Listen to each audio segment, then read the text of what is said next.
Oh my God. You don't even hardly have to chew. It's so tender.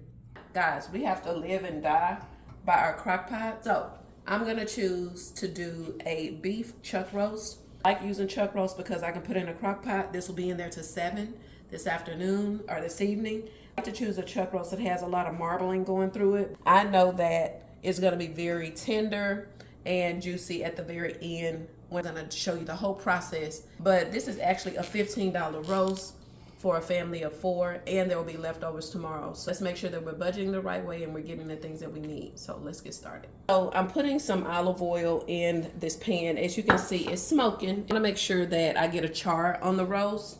I don't just throw it in the crock pot. The char brings about a lot more flavor.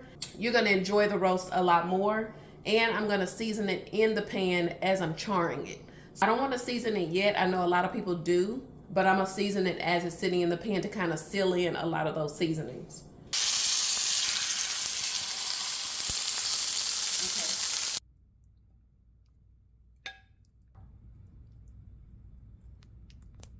Okay. So we're gonna try our roast. It's been on all day, about 7 hours or so.